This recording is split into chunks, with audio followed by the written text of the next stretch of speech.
guys, I am Kennedy Thomason and I'm here with ETSU's International Enrollment and Services, and today I am here with Barrera. And we are doing a student spotlight. So first of all, let's just start off with where are you from? Okay, I'm from a little country located in Central America. It's called El Salvador. It's one of the smallest, if not the smallest, country in the whole region. So yeah. Okay, cool. Very, very cool. And then what are you studying here at ETSU? So I came here as a grad student. I am doing a master's degree on data science. Okay. So why did you choose ETSU to study that at? That's a great question. You know, there's a lot of options out there. Yeah. Me, myself, being an engineer, I always kind of like look into do a system, and I research a lot of different schools, and I took like, you know, positive stuff from each and negative stuff from each, and then just a realization of what I could actually like afford, right? And at the end of the day, ETSU was just in the spot of having a great program that I wanted to do, and at the same time, I was able to afford, right, the tuition and all. And another thing is, ETSU has a lot of programs for the international community. So I researched that. I researched, scholarships and the GAs and all this different stuff. And I eventually kind of like decided or committed to ETSU because I knew that I could get a GA too. Yeah.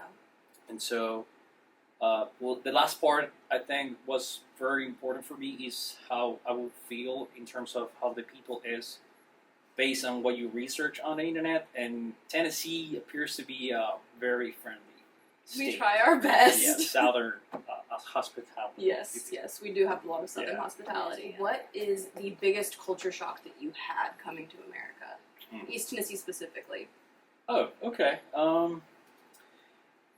Well, there's quite a few things. I'll say that it's funny because in my country, and I think most of Latin American countries, we actually eat different times in the day.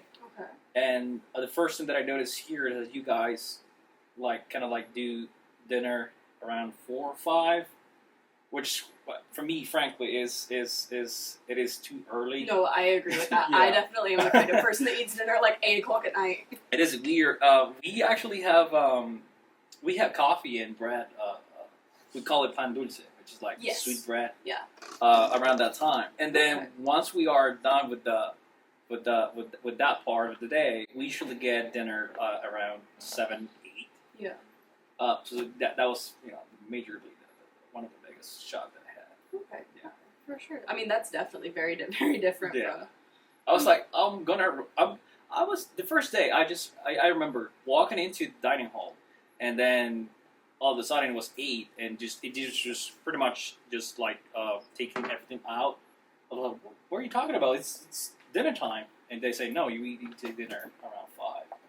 So yeah, I gotta get used to that. Yeah, for sure. Yeah. What is your favorite thing that you've experienced at ETSU so far?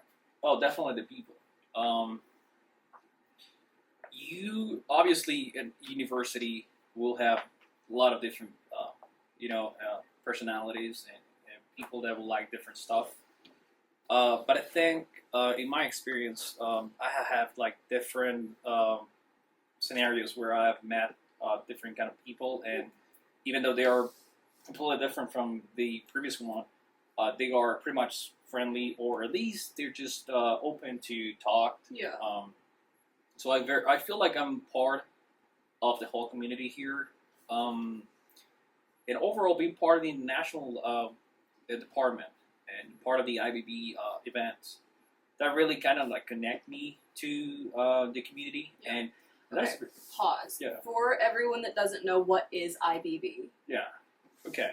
So IBB is a very cool program where the whole point or objective is pretty much making sure new or incoming students, international students, are welcome and they are prepared to be adapt to ETSU.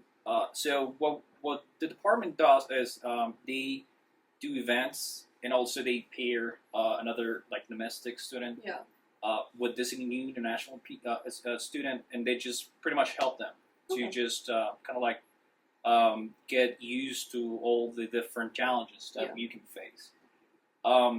In that first event, you get to experience how Tennesseans will actually kind of like party or have fun. Right? Yeah. I remember doing this traditional, I guess, dance. I don't remember the name of it, but I got to experience like firsthand of how you will feel if you were part of this state and university too. Yeah. So yeah, I think people here, it's one of the best things that I had noticed that I like so far. Cool. Right, and then this is my last question for you. What is one piece of advice that you have for anybody that might be coming into ETSU as an international student? Yeah, so first off, I think do your research.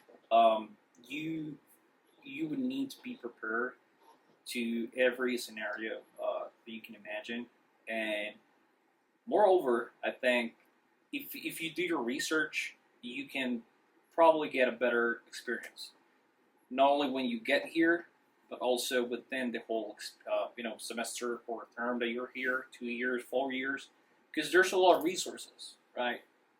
I did my research, but just in terms of deciding the university. But as soon as I got here, I realized there were more resources that I actually know about, and the fact that I could just apply for those will really make a difference at some point. So, quick story: the first day I didn't have a toothpaste and toothbrush, and It's the little things you always forget. Exactly. So I obviously I had a trip for like 12 hours, like flight trip, 12 hours. I think even more. I think like almost 18. So I got here, and I remember not knowing exactly where was the nearest store. Yeah. Back in my country, it's funny because we have small stores, like we call it tiendas, which is pretty much small stores or shops, and they will sell you this kind of things, right? So here, I was not aware of where exactly was the nearest supermarket, and if I use Google or something like that, I would just not feel comfortable, going there. Yeah. I don't know the places. So I eventually end up getting a, the stuff from one of the stores here on campus. So I didn't realize that I could actually request like a full box of goods, and that'll be for free. Like the university can actually give you that for free. Okay, cool. So that's one of the resources that the university itself, can get you just by being a student. So prepare yourself, do your research, and finally be involved as much as you can. Yeah. All right. Well, thank you so much for your time. Thank you. We will catch you guys back here next month.